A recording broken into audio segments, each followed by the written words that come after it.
المسلمين والمسلمات الأحياء منهم والأموات اللهم تابع بيننا وبينهم بالخيرات إنك مجيب الدعوات إنك على كل شيء قدير اللهم صل على محمد وعلى محمد صلوات سارے پڑھو برابر باہر آقا کے ظہور میں تعجیل کے لیے بھی صلوات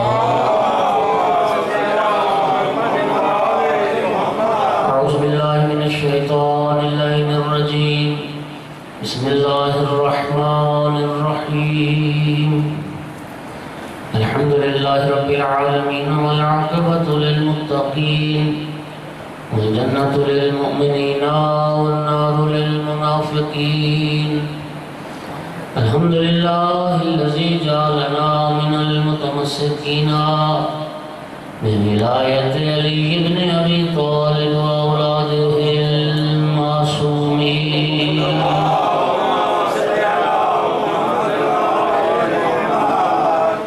الحمد لله الذي جعلنا من الباقين على سيد الشهداء وأولاده وأصحابه المظلومين الصلاة والسلام والتحية والإكرام على رسوله الكريم شفيع المذنبين آنس الغريبين ورحمة للعالمين أعني العبد المؤيد الرسول المسدد المحمود الأحمد المصطفى الأمجد والقاسم محمد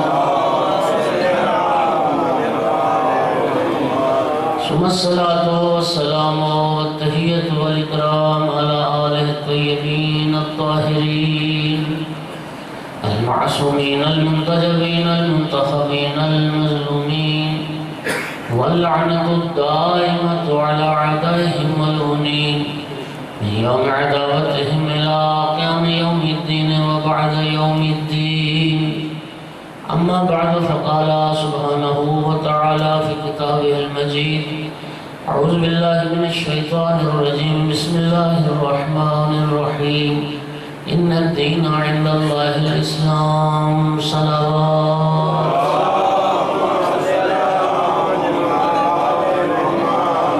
سامعین گرامی قدر اللہ رب العزت نے اپنے بندوں کی دنیا اور آخرت کی صلاح و فلاح کے لیے ایک دین بنایا ہے جسے اسلام کہتے ہیں اور وہ کریم اللہ یہ چاہتا ہے کہ میرے بندے دین اسلام کے مطابق زندگی گزاریں تاکہ دنیا اور آخرت ان کی کامیاب ہو جائے چونکہ خود فرماتا ہے وَمَن يَبْتَغِ غَيْرَ الْإِسْلَامِ دِينًا فَلَن يُقْبَلَ مِنْهُ وَهُوَ فِي الْآخِرَةِ مِنَ الْخَاسِرِينَ اسلام کے علاوہ اگر کسی نے کوئی اور دین اختیار کیا تو وہ دین اس سے ہرگز قبول نہیں کیا جائے گا اور قیامت کے دن وہ انسان خسارے میں ہوگا جو اسلام کے علاوہ کسی اور دین کو اختیار کرے میرے محترم سامعین دین اسلام پر ہم نے عمل کرنا ہے خالق نے ہمارے عمل کرنے کے لیے ہی دین اسلام بنایا ہے لیکن دوستو عمل کا مرحلہ بعد میں آتا ہے علم کا مرحلہ پہلے آتا ہے دین پر عمل ہوگا اگر ہمیں دین کا پتہ ہوگا احکام دین کا پتہ ہوگا اسے پتہ ہی نہیں ہے کہ دین ہم سے کیا تقاضا کرتا ہے تو عمل کہاں سے ہوگا دو چیزوں میں ہم فرق نہیں کر سکے ایک ہوتا ہے دیندار ہونا ایک ہوتا ہے دین شناس ہونا دیندار ہونا اور بات ہے دین شناس ہونا اور بات آج آپ ایک غیر مسلم کو کسی ہندو کو کسی عیسائی کو کلمہ پڑھا کے مسلمان کر لیں تو وہ دیندار تو ہو جائے گا لیکن ایمان سے بتاؤ کیا کلمہ پڑھ لینے سے وہ دین کو سمجھنا بھی لگ گیا جب ہم بات دین کی کرتے ہیں تو یاد رکھیے تین چیزوں کا نام دین ہے ایک اصول دین جنہیں عقیدہ کہتے ہیں دوسرا فروع دین جسے احکام دین اور احکام شریعت کہتے ہیں تیسری چیز ہے اخلاق اسلامی اخلاقیات تہذیب اسلام، یہ تینوں چیزوں کا نام دین ہے۔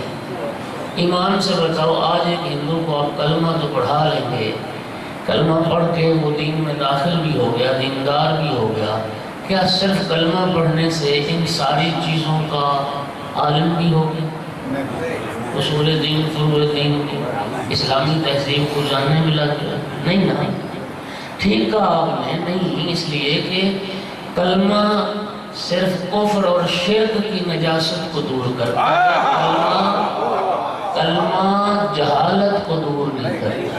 نعرہ تکبیر، نعرہ رسالت، نعرہ حیدری، نعرہ سلوات۔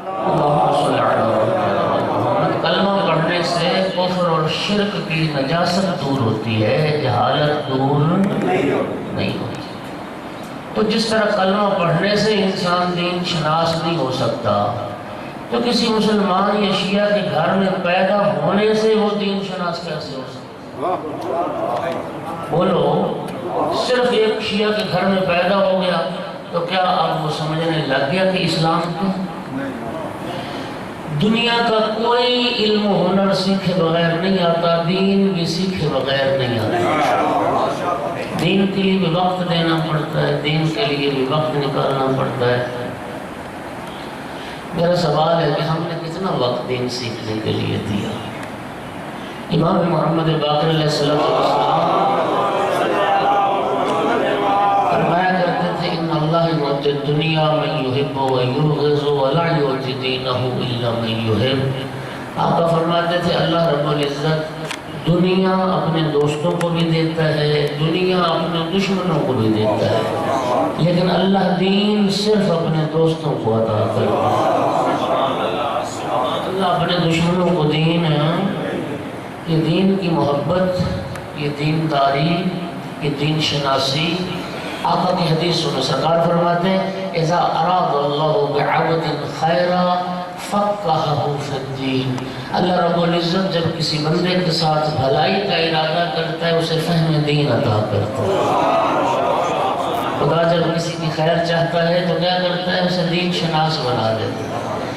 اور میرے ناقص مطالعے میں دو احادیث ہیں جو صدر کلام جن کا ایک ہے، ایک یہ اذا اراد اللہ بعبد خیرا فقہہ فی الدین، اور دوسری حدیث سرکار نے فرمایا اذا اراد اللہ بالعبد خیرا قذف فی قلبہ حب الحسین۔ اللہ جس بندے کے ساتھ بھلائی کا ارادہ کرتا ہے اس کے دل میں حسین کی محبت پیدا کرتا ہے۔ امام حسین علیہ السلام کی محبت، یہ بھی دلیل ہے اللہ کی محبت کی، اور دین کی محبت اور دین شناسی اور فہم دین ہی بھی اللہ کی محبت کی دلیل۔ امام محمد باقر علیہ السلام فرمایا کرتے تھے تفقہوا فی الحلال والحرام والا انتم عراب، شریعت کا حلال اور حرام سیکھو ورنہ تم بدو کے بدو رہ جاؤ۔ امام جعفر صادق علیہ السلام فرمایا کرتے تھے انی لوددت لو ان السیاط علی رؤوس اصحابی لیتفقہوا فی الدین۔ آقا فرماتے تھے میں پسند کرتا ہوں کہ میرے ماننے والوں کے سروں پہ کوڑے مارے جائیں تاکہ وہ دین سیکھیں اور دین شناس بنیں۔ توجہ ہے؟ اللہ جانتا ہے عمل کا مرحلہ بعد میں ہے، دین سیکھنے کا مرحلہ پہلے ہے۔ اچھا، اب میں نے عرض کیا کہ دین تین چیزوں کا نام ہے، اصول دین، عقیدہ جسے کہتے ہیں، احکام شریعت، اخلاقیات۔ آئیں ذرا غور کریں، اپنے آپ پہ غور کریں۔ عقیدے کی اس وقت میں عرض کروں کہ سینکڑوں کتابیں شیعہ کے عقیدے پر لکھی گئی ہیں، سینکڑوں کتابیں۔ ہم نے زندگی میں اتنی کتابیں پڑھی جن میں شیعہ کا عقیدہ بتایا گیا ہو کہ تشیع کا عقیدہ یہ ہے، توحید کے متعلق یہ ہے، رسالت کے متعلق، عادل، امامت، قیامت، اور جتنے بھی اعتقادات ہیں، کتنی کتابیں ہم نے پڑھی عقیدے کے متعلق؟ بولو۔ رسالے بڑے پڑھے، مقالے بڑے پڑھے، یہ خبریں بڑی پڑھی، اخباریں بڑی پڑھی، لیکن جو پڑھنا تھا وہی نہ پڑھا۔ عقیدہ کی کتاب ہم نے کوئی نہیں پڑھی. اچھا چلو ٹھیک ہے. قرآن مجید زندگی میں ایک بار ترجمے کے ساتھ پڑھا جی؟ کوئی نہیں پڑھا. نہج البلاغہ کا مطالعہ کیا. ہماری حدیث کی جتنی کتابیں کتب اربعہ ہم کہتے ہیں، یہ کتب اربعہ صرف ایک دورہ حدیث ہے. میں اس میں اگر حدیث کی تدوین پہ بات کروں گا تو بہت سارا وقت لگ جائے گا. پہلا دورہ حدیث امام صادق کی زندگی میں تدوین ہوا تھا. پھر امام عسکری کے دور میں حدیث لکھی گئی. یہ تیسرا دورہ حدیث ہے جو ہماری کتب اربعہ ہے. پھر چوتھا دورہ حدیث ہے مرحوم مجلسی نے بہار لکھی، پھر حر عاملی نے وسائل شیعہ لکھی، اور پھر ایک لمبا سلسلہ ہے. میں نے حدیث کی کتنی کتابیں پڑھی؟ اچھا اب اندازہ کریں، قرآن میں نے نہیں پڑھا، حدیث میں نے نہیں پڑھی، نہج البلاغہ میں نے نہیں پڑھا، تشیع کے عقائد میں کوئی کتاب میں نے نہیں پڑھی. اب بتا تیرے اور میرے عقیدے کی بنیاد کیا ہے؟ تیرے اور میرے عقیدے کی بنیاد ہے جو میرے مرشد کا عقیدہ وہی میرا عقیدہ، جو میرے پیر کا عقیدہ وہی میرا عقیدہ، جو میرے باپ کا عقیدہ وہی میرا عقیدہ، جو میرے استاد کا عقیدہ وہی میرا عقیدہ، جو میرے دوست کا عقیدہ وہی میرا عقیدہ. ہمارے عقیدے کی بنیاد اس وقت یا ماں باپ ہے یا استاد ہے یا پیر ہے یا مرشد ہے یا پھر بالآخر جو کچھ منبر سے سنا وہی میرا عقیدہ. ایمان سے بتا، عقیدے کے لیے یہ چیزیں اتھارٹی ہیں یا قرآن و اہل بیت اتھارٹی ہے؟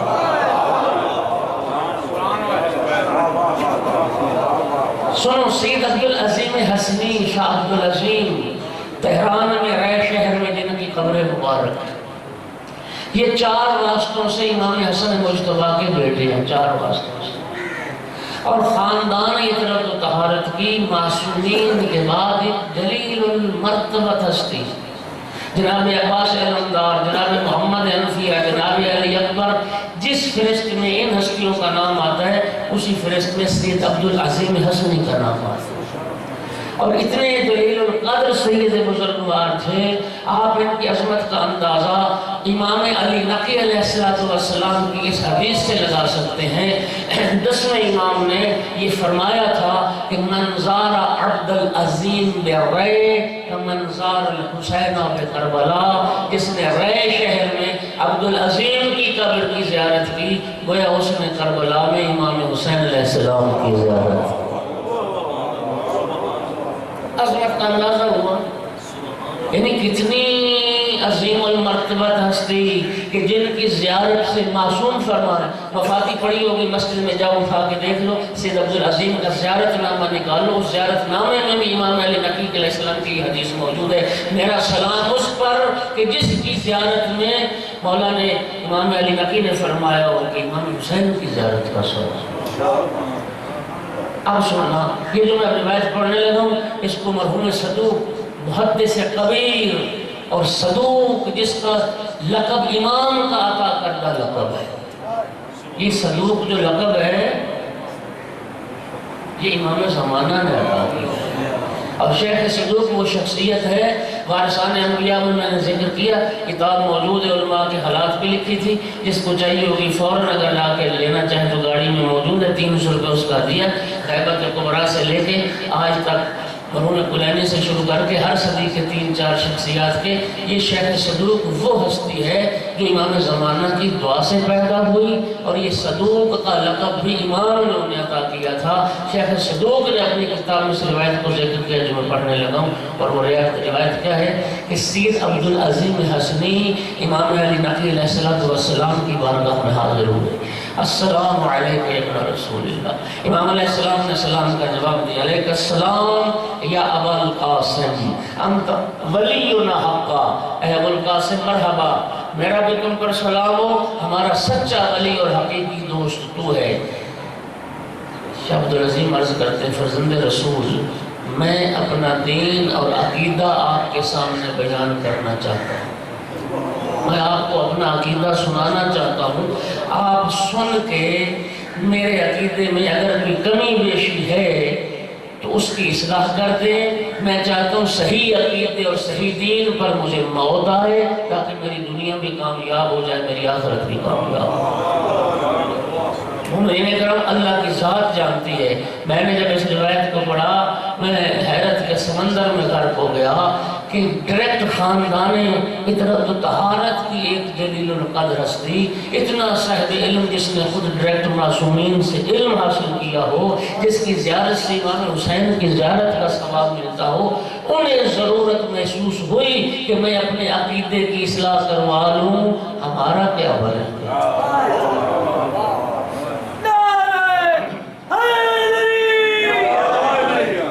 لمحہ فکریہ سید عبدالعظیم جیسی ہستی کو اگر یہ فکر ہوتی ہے کہ میں امام سے اپنے عقیدے کی اصلاح کروا لوں، ہمارا کیا بنے گا؟ ہمارا تو عقیدے کی بنیاد نہ قرآن ہے نہ محمد والے محمد کا فرمان ہے. ہمارا عقیدہ تو سارا سنی سنائی پہ قائم ہے. بات سمجھ رہے ہو یا نہیں سمجھ رہے؟ اچھا، آج آ کے اس غیبت کے زمانے میں امام ہمیں فقہا کے حوالے کر کے گئے، تو آج ہماری حالت یہ ہے کہ جن ہستیوں سے ہم نے دین سیکھنا ہے، عقیدہ لینا ہے یا اصلاح کروانی ہے، ان علماء کے عقیدے تو ہم درست کرتے ہیں، ان کے عقیدے کی صحیح ہونے کی ڈگری ہم جاری کرتے ہیں. جاہل عالم کے عقیدے کی تصدیق کرتا ہے. جاہل کہتا ہے اس عالم کا عقیدہ ٹھیک، اس عالم کا غلط ہے. اور جاہل کے نزدیک معیار پتہ ہے کیا ہے؟ جو عالم جاہل کے عقیدے کی بات کرے تو وہ ٹھیک ہے، اور جو اس کے عقیدے کے خلاف بات کرے وہ غلط ہے. اللہ جانتا ہے درد دل ہے. یہ منڈی باؤ جی ان کا واقعہ ہے، وہ بھی سن لو. ایک مولانا مزاج بن رہا تھا، ایک اہل علم نے کہا یار تو پڑھا لکھا انسان ہے، تو ترجمے کے ساتھ قرآن تو پڑھ. اس نے شروع کر دیا. کچھ دنوں کے بعد ملاقات ہوئی، انہوں نے پوچھا بھی سناؤ ترجمے کے ساتھ قرآن پڑھ رہے ہو؟ کہا میں نے چھوڑ دیا پڑھنا. کیوں؟ کہتا ہے قرآن میرے عقیدے کے خلاف ہے. ہاں، یہ لطیفہ نہیں، حقیقت ہے. کہتا ہے قرآن میرے عقیدے کے. اب ایمان سے بتاؤ اس عقیدے کی کیا حیثیت ہے جو عقیدہ قرآن کے خلاف ہے؟ جائے وہ عقیدہ بھی جہنم میں اور جائے وہ عقیدے والا بھی جہنم میں. یاد رکھ میرا دوست. اچھا، آج کل پتہ ہے ممبروں سے ایک اور بڑی بات ہوتی ہے. ہر آنے والا کہتا ہے میری عقیدے والے میرا گل ہے. ہاں، وہ کہتا ہے بندہ نہیں بولتا، عقیدہ بولتا ہے.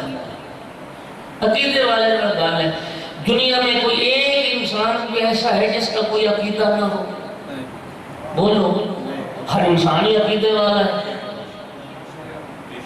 ہندوؤں کو کوئی عقیدہ نہیں، سکھوں کا، یہودیوں کا، عیسائیوں کا، اس تکفیری گروہ کا کوئی عقیدہ نہیں جو تمہیں واجب القتل سمجھتے ہیں. اور میرا بھائی دنیا میں ہر انسان عقیدے والا ہے. ہر بندے کا یہ عقیدہ ہے. عالم کا بھی ایک عقیدہ ہے، جاہل کا بھی ایک عقیدہ ہے. عقیدہ ہر انسان کا ہے، لیکن ہر عقیدہ محترم نہیں ہوتا. عقیدہ وہی محترم ہے جس عقیدے کی بنیاد قرآن ہو یا محمد والے محمد کا فرمان ہو. جو عقیدہ قرآن اور محمد والے محمد کے فرمان کے خلاف ہے وہ عقیدہ بھی جہنم میں جائے، وہ عقیدے والا بھی جہنم میں.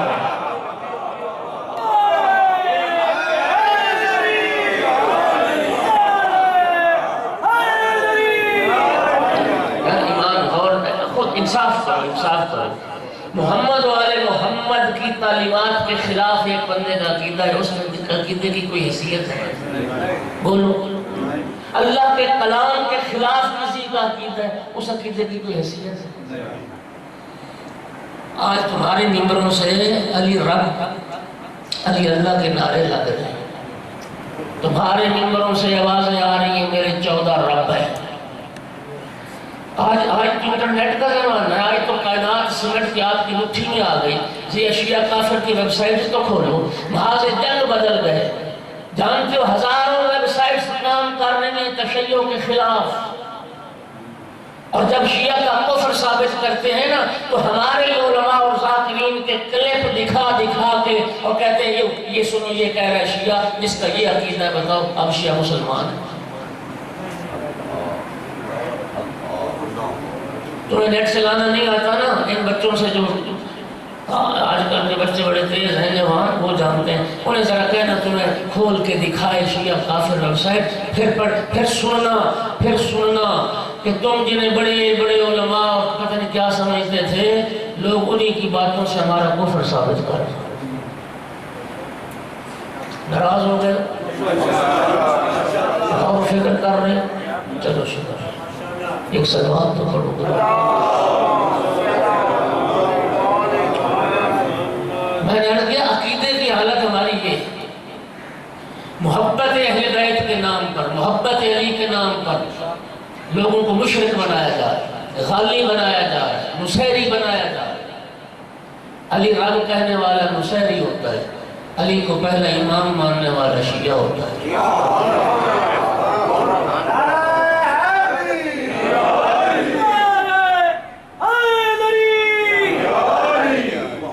یہی نہیں، ہم کیا پڑھتے ہیں؟ لا الہ الا اللہ محمد رسول اللہ علی ولی اللہ وسیع۔ علی اللہ کا ولی ہے، علی اللہ نہیں ہے۔ وسیع رسول اللہ، علی رسول بھی نہیں، علی رسول کا وسیع ہے۔ فخلیفتہ بلا فاصلہ، پہلا امام علی، رسول کا خلیفہ بلا فاصلہ۔ اور جو علی رب اور علی اللہ کا ہے تو مشرک ہے یا نہیں؟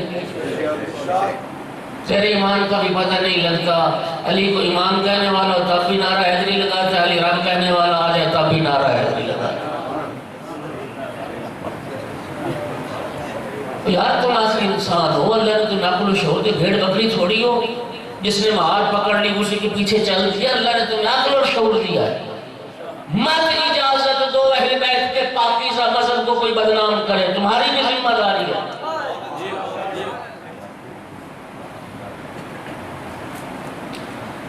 میں حدیث مکمل کروں۔ سید عبدالعظیم حسنی نے عرض کی، مولا میں اپنا دین اور عقیدہ آپ کے سامنے بیان کرنا چاہتا ہوں، آپ سن کے میرے عقیدے میں اگر کوئی کمی بیشی ہے اس کی اصلاح کر دیں، تاکہ میں چاہتا ہوں مجھے صحیح دین پر موت آئے۔ سید عبدالعظیم نے اپنا عقیدہ پیش کیا۔ امام ہادی علیہ السلام نے جب عقیدہ سنا تو پھر ان لفظوں کے ساتھ مہر تصدیق ثبت کی، فرمایا ھذا دینی و دین آبائی۔ 10ویں امام نے فرمایا میرا بھی یہی دین ہے، میرے آباء و اجداد کا بھی یہی دین ہے، اسی دین اور عقیدے پہ قائم رہنا تیری دنیا میں کامیاب، آخرت بھی کامیاب۔ اب وہ سننا چاہتے ہو عقیدہ جس پہ امام نے مہر تصدیق ثابت کی، وہ کیا ہے؟ ہاں ٹائم زیادہ لگ جائے گا، میں نے آگے جانے سے آپ یہ وعدہ کریں، آپ وعدہ کریں سارا وہ سناتا ہوں سارا وہ عقیدہ جو تلقین میت میں میت کو سنایا جاتا ہے، یہ سارا وہی عقیدہ تھا جو سید عبدالعظیم حسنی نے امام علی نقی کے سامنے سنایا، اور امام نے فرمایا یہی میرا دین ہے، میرے آباء و اجداد کا دین، اسی پہ قائم ہے۔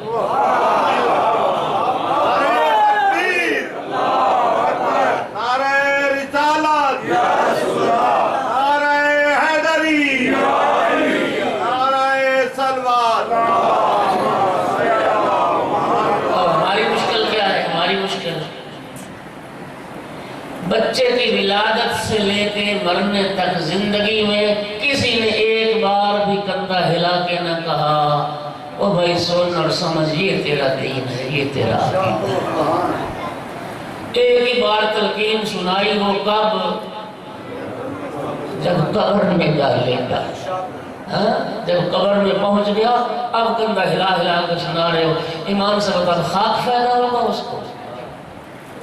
کیا فائدہ دے گی تلقین اس کو؟ ساری زندگی تو اسے کسی نے نہ بتایا تیرا عقیدہ کیا ہے اور تیرا دین کیا ہے۔ میری اس بات کا یہ مطلب نہیں کہ میت سنتا نہیں، میت سنتا ہے۔ جنگ بدر کا جب اختتام ہوا نا، جنگ بدر کا، مسلمان شہداء کے لاشیں دفن ہو گئے، جو مشرکین کی لاشیں تھیں، سید الانبیاء نے حکم دیا کہ ساری اٹھا کے اس کنویں میں ڈال دو۔ مشرکین کی لاشیں بدر والے اس کنویں میں ڈال دی گئی۔ اب سرکار کنویں کے کنارے پہ کھڑے ہو کے فرما رہے تھے، او مشرکین مکہ، میں نے اپنے رب کے وعدے کو سچا پایا، بتاؤ کیا تم نے بھی میرے رب کے وعدے کو سچا پایا؟ اصحاب پیغمبر نے عرض کی، یا رسول اللہ، کیا یہ مشرکین آپ کی بات سن رہے ہیں، یہ لاشیں سن رہی ہیں؟ سید الانبیاء نے فرمایا، تم زندہ افراد سے بہتر سن رہے ہو، تم سے بہتر سن رہے ہو۔ سنتا ہے، اس میں کوئی شک نہیں سنتا۔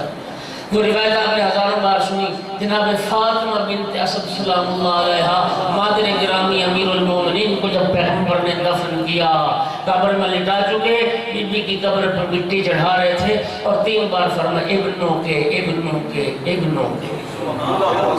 اصحاب پیغمبر نے عرض کیا، رسول اللہ بڑے عجیب کام دیکھے، انہوں نے یہ تھا کہ یہ کیا فرما رہے ہیں؟ سرکار نے فرمایا، میری ماں سے سوال ہو رہا ہے قبر میں، تیرا امام کون ہے؟ تو میں کہہ رہا ہوں، اماں کہہ دینا تیرا بیٹا ہی تو تیرا ہے۔ اس وقت بھی صحابہ پیغمبر نے تعجب کیا، یا رسول اللہ، آپ کی ماں سن رہی ہے آپ کی بات؟ یوں مٹی قبر پہ ڈال رہے تھے نا، تو یوں پیغمبر ہاتھ اٹھاڑے، یوں فرمایا، میرے ہاتھوں سے جو آواز پیدا ہو رہی ہے نا، میری ماں وہ بھی سن رہی ہے۔ اور میرا بھائی، زندگی میں تو تلقین نہ سنائی کسی کو، زندگی میں تو نہ بتایا کسی کو تیرا عقیدہ کیا ہونا چاہیے، ایک ہی بار سنایا، وہ بھی جب مر گیا۔ اب کندھا ہلا ہلا کے سنا رہے ہو، یہ تلقین ایک یاد دہانی ہے، کہیں سکرات موت سے گھبرا نہ جائے، کہیں تلخی موت سے ڈر نہ جائے، اگر بھول گیا ہے تو اس کو یاد آ جائے۔ ہلا ہلا کے اس لیے کہہ رہے ہو، سن اور سمجھ، لیکن یاد رکھ، یہ تلقین سنانا اسی کو فائدہ دے گا جس نے اس عقیدے کے مطابق زندگی گزاری ہو۔ ایمان سے بتاؤ، جو عقیدہ اس تلقین میں بیان ہوا ہے، زندگی میں اس کا وہ عقیدہ ہی نہ رہا ہو تو اس کو خاک فائدہ ہوگا۔ وعدہ کرتے ہو، گھر جاؤ، نماز جعفریہ میں وہ تلقین میت لکھی ہوئی ہے، اس کو پڑھنا ترجمے کا ساتھ، بیوی بچوں کو جمع کر کے، بہن بھائیوں کو اکٹھا کر کے ایک بار کم از کم ترجمے کے ساتھ پڑھو، تاکہ پتہ چلے کہ کم از کم مختصر ترین عقیدہ شیعہ کا کیا ہے۔ گھبرانے کو ضرورت نہیں، تلقین پڑھ لوگے نا جیندے تو مر نہیں جاؤ گے۔ تلقین پڑھنے سے موت تھوڑی آتی ہے۔ اصل میت والے سارے معاملات سے ڈرتے ہیں، میت سے ڈرتے ہیں، کفن سے ڈرتے ہیں، قبر سے ڈرتے ہیں، قبرستان سے ڈرتے ہیں، موت کے نام سے ڈرتے ہیں، تلقین سے ڈرتے ہیں۔ تلقین پڑھنے سے موت نہیں آتی، تلقین پڑھنے سے موت آنی ہوتی، سارے مولوی مار گئے ہوتے۔ قضیہ اتفاقیہ کے طور پہ اگر کسی کو موت آ گئی تو اللہ کا شکر کرے، صحیح عقیدہ پڑھ کے تو بھر آئے گا۔ اس تلقین میں ایک جملہ سنانے لگا، اس تلقین میں کیا پڑھتے ہو، کیا میت کا کندھا ہلا کے سناتے ہو؟ سن اور سمجھ، اذا اتاک الملکان المقربان، جب اللہ کی طرف سے 2 مقرب فرشتے تیرے پاس آئیں گے، وَسَأَلَاكَ عَنْ رَبِّكَ،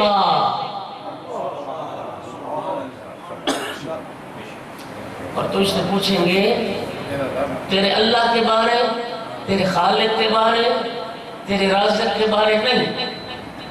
یہ میں لفظ اس لیے کہہ رہا ہوں کہ آج کل بڑا زور دیا جاتا ہے، نہیں جی علی کو رب مانتے ہیں، اللہ نہیں مانتے۔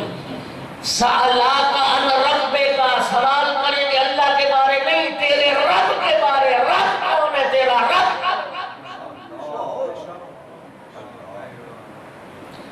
فَقُلْ فِي جَوَابِهِمَا، ان فرشتوں کے جواب میں کہنا، کیا کہنا؟ علی میرا رب ہے، اللہ جل جلالہ، اللہ میرا رب ہے، اللہ میرا رب ہے۔ اب ایمان سے بتا، جو زندگی میں علی کو رب کہتا تھا اس کو تلقین فائدہ دے گی؟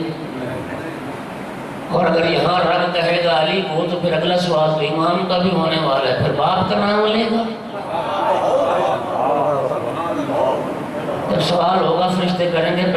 نام تیرا کون ہے پھر کس کا نام لے؟ اور خدا را عقیدے کی خیر مناؤ.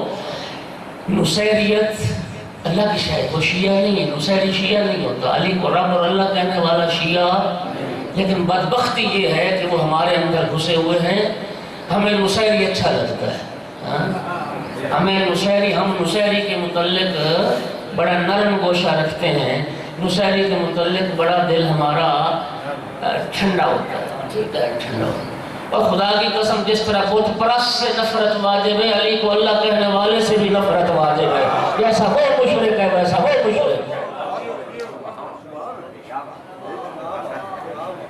ان الشرک لظلم عظیم. غور کر رہے ہیں. اللہ تمہیں جزائے خیر دے. خدا را میں نے عرض کیا تین چیزوں کا نام دین ہے، عقیدہ، عمل. عمل کی حالت کیا ہے؟ اللہ جانتا ہے جوان ہو گئے، دو بچوں کے باپ ہو گئے، ابھی تک غسل جنابت نہیں آتا کرنا.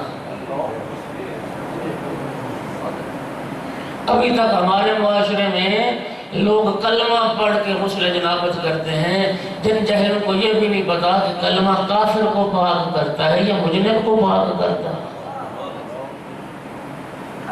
طہارت نجاست کے مسائل کا پتہ نہیں، غسل کا طریقہ نہیں آتا. لوگوں کو یہ پتہ نہیں ہے کتنے سفر پہ نماز قصر ہوتی ہے، کتنے سفر پہ روزہ قصر ہوتا ہے. پتہ نہیں، پڑھنا ہی نہیں، رکھنا ہی نہیں، تو پھر پتہ کیا.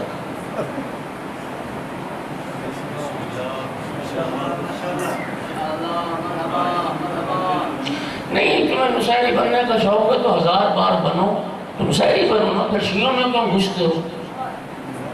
شیعہ تو ایک الگ مذہب ہے، شیعہ تو ایک پاکیزہ مذہب ہے.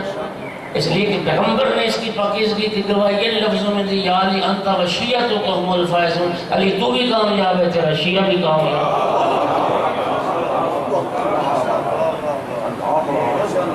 احکام شریعت کا پتہ نہیں، عورتوں کو طہارت نجاست کے مسائل کا پتہ نہیں. نجس چیز کو کیسے پاک کیا جائے، کپڑا نجس ہو جائے تو پاک کیسے کیا جائے، برتن نجس ہو جائے تو پاک کیسے کیا جائے. اخلاقیات کا عالم یہ ہے، لوگ نیاز اور تبرک کے لیے جھگڑتے ہے یا نہیں. تبرک تقسیم ہو رہا ہو، وہاں تقسیم میں چلے جاؤ، یہ کپڑے تمہارے سلامت نہیں ہیں. یا نظر نیاز کپڑوں کے اوپر یا زمین پر. اور پھر جہلوں نے جہلانہ باتیں پھیلا رکھی ہیں. تبرک لڑ کے لینا چاہیے، بد تہذیب انسان. امیر المومنین فرماتے تھے اللہ کی نعمتوں کی قدر کرو، ایک دانہ گندم بھی ضائع نہ کرو. ماننا علی جیسے مہذب ایمان کو اور خود بد تہذیبی کا مظاہرہ کرو. ہاں، لڑائی کرنے، جھگڑے کرنے. جوانوں کو دیکھو سرے راہ پیشاب کر رہے ہوں گے، نہ پانی کا استعمال نہ کچھ. پتہ ہی ہر وقت لباس بھی نجس، ہر وقت بدن بھی نجس. یہ ہے نہیں معاشرے میں، یہ چیز ہے یا نہیں. ماننا ان ہستیوں کو جن کی طہارت کی گواہی خدا دے، اور اپنا لباس بھی نجس، اپنا بدن بھی نجس. تہذیب ہی نہیں. سنو کافی شریف میں یہ حدیث ہے، معصوم ارشاد فرماتے ہیں سب سے زیادہ عذاب قبر کا سبب یہی چیز ہے. پانی کے بغیر، استنجے کے بغیر پیشاب کر کے اٹھ جانا، لباس بھی ہر وقت نجس، بدن بھی ہر وقت نجس. جو اس کیفیت میں رہتا ہے سب سے زیادہ عذاب قبر اسی شخص کو. عذاب قبر کی کیفیت جانتے ہو؟ سر اور پاؤں کی دیواریں یوں ملیں گی، پاؤں والی ہڈیاں مغز سے نکل جائے اور مغز پاؤں کے تلوے سے بہہ جائے گا. دائیں کی دیوار بائیں سے پسلیاں پیس کے رکھ دے گا. یہ عذاب قبر. اخلاقیات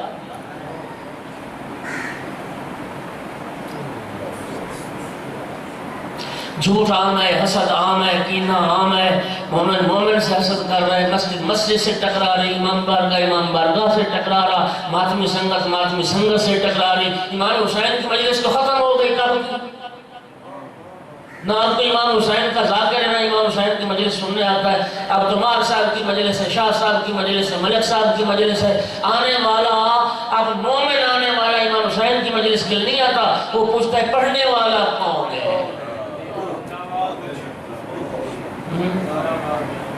حفظ نفس کے لیے آتا ہے، سر سننے کے لیے آتا ہے۔ وہ کیا خوب کہا تھا کسی شاعر نے، صبح کو میں پی شام کو توبہ کر لی، رند کے رند رہے ہاتھ سے جنت نہ گئی۔ پہلے گانے سنتے تھے نا اس ذوق کو پورا کرنے کے لیے، آپ وہ ادھر آ جاتے ہیں کہ وہ ذوق بھی پورا ہو جاتا ہے، پھر عبادت کی عبادت۔ یک پنتھ دو کاج، ناراض ہو گئے جب کفر و شرک نصیریت اتنی دیدہ دلیری سے بیان ہو رہی ہے تو میں نے اگر حق بیان کر دیا تو پھر کب ڈرتے کیوں، گھبراتے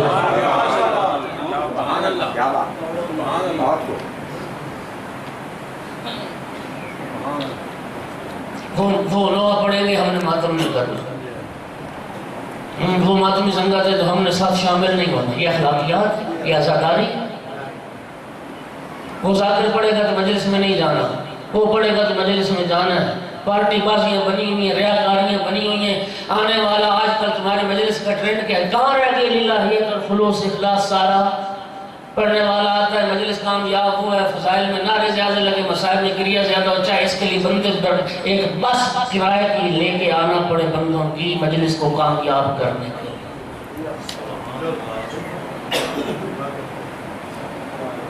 ریاکار کا عمل باطل نہیں، سید الانبیاء نے نہیں فرمایا کل ریاء شرک،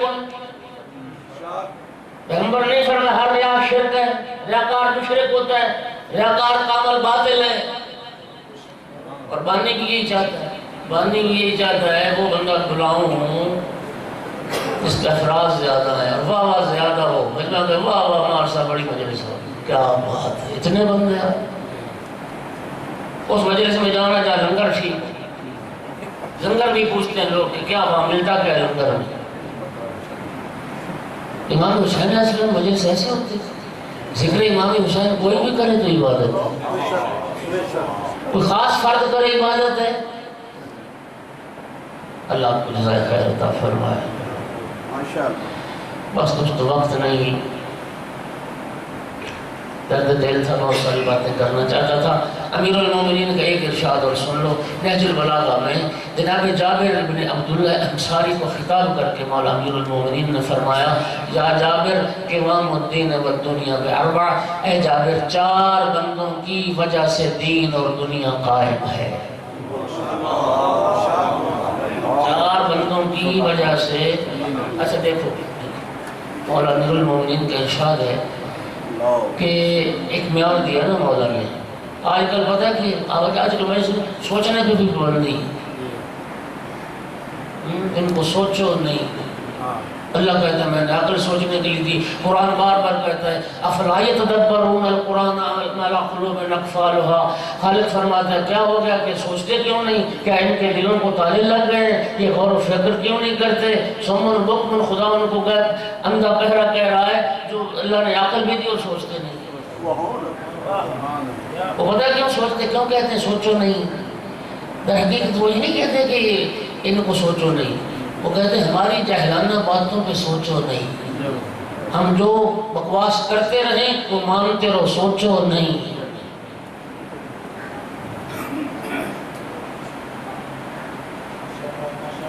عجیب بات، سوچو نہیں۔ مولا امیر فرماتے ہیں میں جو ادھر ادھر بیان کر رہا ہوں نا، آپ کو 100% اختلاف کا حق ہے، یہ حق آپ کا ہے، لیکن علمی اختلاف کا حق ہے، مخالفت برائے مخالفت نہ ہو، گالی دینے کا تم حق نہیں رکھتے، علمی جھگڑے کا، علمی اختلاف کا تم حق رکھتے ہو۔ مولا امیر نے فرمایا لا تنظر الی من قال وانظر الی ما قیل، یہ نہ دیکھا کرو کہنے والا کون ہے، یہ دیکھا کرو کیا کہہ رہا ہے، بات کا وزن کرو جا کے، تحقیق کرو جا کے، اللہ نے عقل کس لیے دی؟ اللہ نے باقی جانوروں سے تمہیں جو ممتاز کیا ہے اسی عقل کے ذریعے دی، تمہیں سوچنے کی قوت دی ہے، فکر کی قوت دی، جانوروں کو نہیں دی۔ جابر سے فرمایا جابر چار بندوں کی وجہ سے دین اور دنیا قائم ہے، دو بندوں کی وجہ سے دین قائم ہے، دو بندوں کی وجہ سے دنیا قائم ہے۔ سن کے حیران ہو جاؤ گے کن افراد کی وجہ سے دین قائم ہے۔ نہج البلاغہ، تیسرا حصہ نہج البلاغہ کا، فرمان نہ ہو جو سزا مجرم کی میری وہی سزا۔ جاؤ پڑھو امیر المومنین کا، اگر فرمان ہے تو پھر اپنے رویے پہ نظر ثانی کر۔ مولا امیر المومنین سے پوچھا یا علی وہ کون سے دو بندے ہیں جن کی وجہ سے دین قائم ہے؟ علی مولا فرماتے بعالم مستعمل علم، اس عالم دین کی وجہ سے دین قائم ہے جو اپنے علم پر عمل کرنے والا ہو۔ عالم با عمل، عالم بے عمل نہیں، عالم بد عمل نہیں، عالم با عمل کی وجہ سے دین قائم ہے۔ یہ کون کہہ رہا ہے؟ امیر المؤمنین، امیر المؤمنین، نہج البلاغہ میں فرمایا۔ اور دوسرا بندہ جس کی وجہ سے دین قائم ہے، حیران ہو جاؤ گے، فرمایا وَبِجَاهِلٍ لَا يَسْتَنْكِفُ أَن يَتَعَلَّمَ، فرمایا اس جاہل کی وجہ سے بھی دین قائم ہے جو جاہل دین سیکھنے میں شرم نہ کرے۔ نہیں جانتا تو پوچھ لے، نہیں جانتا تو سیکھے، نہیں جانتا تو جائے فقہا کے پاس۔ لیکن وہ کوئی بات ہوئی ہے فقیہ کے پاس کون جائے؟ ہر بندہ تو فقیہ بنا ہوا ہے، اور اتنے بڑے فقیہ کے فقہا کی غلطیاں جاہل نکالتے ہیں، فقہا کے فتوے کو جاہل چیلنج کرتا ہے، فقہا کے عقیدے کی اصلاح جاہل کرتا ہے، جاہل کہتا ہے، وہ تشخیص کرتا ہے اس عالم کا عقیدہ ٹھیک ہے، اس کا غلط ہے۔ وہ جاہل جو دین سیکھنے میں شرم نہ کرے، اس جاہل کی وجہ سے بھی دین کا ہے۔ اسی دین کی بقا کی خاطر آج کے دن بہن بھائی نے اکٹھا مدینہ چھوڑا تھا۔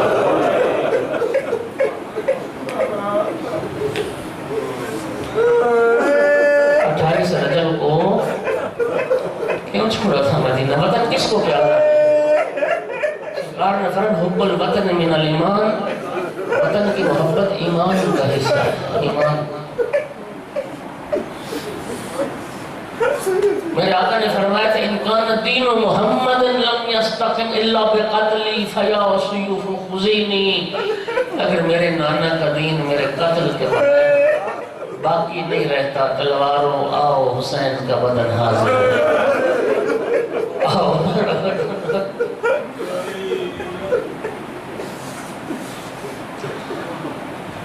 عبداللہ ابن سنان کوفی کہتا ہے جس دن امام حسین علیہ السلام نے مدینہ چھوڑا ہے میں اسی دن کوفے سے مدینہ پہنچا۔ میں نے کیا دیکھا، لوگوں کے چہروں پر اداسی تھی، مدینے والے پریشان نظر آتے تھے۔ میں نے کہا اہل مدینہ خیریت ہے، پریشان کیوں نظر آتے ہو، تمہارے چہروں پہ اداسی کیسی؟ کہا عبداللہ تجھے پتہ نہیں ہے آج رونق مدینہ حسین مدینہ چھوڑ کے جا رہا، نانا کے شہر کو چھوڑ۔ عبداللہ کہتا ہے میں مدینہ کے کچھ لوگوں کے ساتھ محلہ بنی ہاشم میں پہنچ گیا تاکہ فرزند رسول کی تیاری کو دیکھوں۔ کرسی لگی ہوئی تھی جس پہ امام حسین علیہ السلام تشریف فرما تھے اور جوانان بنی ہاشم انتظامات میں مصروف تھے۔ اونٹ لا کے بٹھائے جاتے تھے، کئی اونٹوں پہ خیمے لاتے گئے، کئی اونٹوں پہ برتن لاتے گئے، کئی اونٹوں پہ مشکیزیں لاتے گئے، کئی اونٹوں پہ خود و نوش کا سامان لادا گیا۔ جب سارا سامان سفر بند چکا، اب عبداللہ کہتا ہے جناب عباس علمدار کی ایک مرتبہ آواز گونجی، فرمایا لوگوں اب دور ہو جاؤ، اب رسول زادیوں کے سواری کا وقت آ۔ ایک ناکہ میں لا کے بٹھایا جاتا تھا، جوانان بنی ہاشم اپنی مخدرات عصمت کو سوار کرتے تھے۔ جناب قاسم نے اپنی ماں کو سوار کیا، جناب علی اکبر نے اپنی ماں کو سوار کیا، جناب عباس نے چھوٹی آقا زادی جناب ام کلثوم کو سوار کیا، باری باری ناکے آتے رہے، بیویاں محلوں میں سوار ہوتی رہی۔ عبداللہ کہتا ہے ہم دور سے کھڑے یہ منظر بھی دیکھتے رہے۔ ایک مرتبہ ایک ناکا ایسا دارالشرف کے دروازے پہ لا کے بٹھایا گیا اور ایک ایسی باعزت و عظمت بی بی بیت الشرف سے نکلی کہ امام حسین کرسی چھوڑ کے تعظیم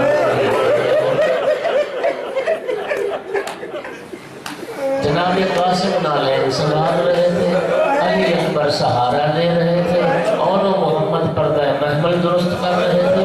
میں نے پوچھا یہ کون بی بی ہے؟ سارے بنی ہاشم حرکت میں آ گئے۔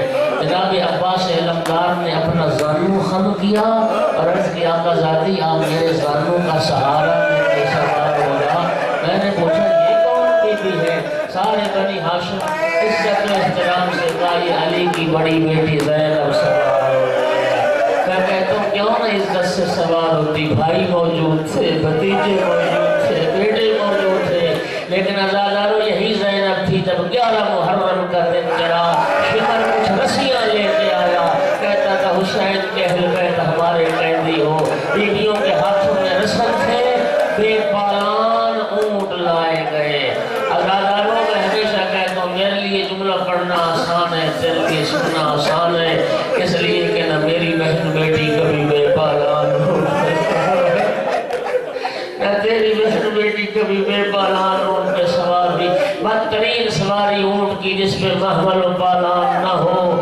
عزادارو میری آقا زادی ایک ناظرت یمیناً و شمالا، کبھی دائیں دیکھتی تھی کبھی بائیں دیکھتی تھی۔ میرے سید سجاد آقا نے فرمایا کہ ماں کس کا انتظار کر رہے ہیں؟ وہ بھی ماں کون رہ گئے انتظار کرانے والا؟ میری آقا زادی نے ایک مرتبہ فرات کا رخ کر کے ایک جملہ فرمایا، یا عباس اے کرنی عباس اٹھ زینب کو سوار کرا، مدینے سے کربلا تک تو مجھے سوار کراتا تھا۔ سید سجاد جان کی پھوپھی ماں آپ جانتی ہے وہ سوار کرانے والا بازو کٹا کے فرات کے کنارے سو گیا۔ وہ بھی ماں میں گھٹنے زمین پہ ٹیکتا ہوں، آپ میری پشت کا سہارا لے کے سوار ہو۔ بیمار کربلا نے گھٹنے زمین پہ ٹیکے، آقا زادی بیمار کی پشت کا سہارا لے کے ہوگی سوار۔ ظالموں نے اونٹوں کو اٹھایا۔ عزادارو ایک خاکستری رنگ کا اونٹ تھا جو ہر اونٹ کے منہ کے ساتھ منہ لگا کے اپنی بولی میں کچھ کہتا تھا۔ جب وہ اونٹ بولتا تھا نا تو باقی اونٹ روتے تھے، باقی جانور گریا کرتے تھے۔ میری آقا زادی نے پوچھا سجاد بیٹا تو امام وقت ہے، جانوروں کی زبان سمجھتا ہے، بیٹا سجاد بتا تو صحیح یہ جانور رو کیوں رہے ہیں؟ یہ آپس میں ایک دوسرے کو کیا کہہ رہے ہیں؟ سید سجاد رو کے عرض کرتے بھولی اماں یہ جانور ایک دوسرے کو وصیت کر رہے ہیں آرام سے چلنا، احتیاط سے چلنا، تمہاری پشت پہ عام قیدی نہیں، یہ علی و بطول کی بیٹیاں، یہ محمد کی نواسیاں، انہیں نہیں پہچانا تو نانا کی امت نے نہیں پہچانا، آرام سے چلنا، علی کی بیٹیوں کو تکلیف نہ ہونے پائے۔ الا لعنت اللہ علی القوم الظالمین وصلی علی المرسلین ظلم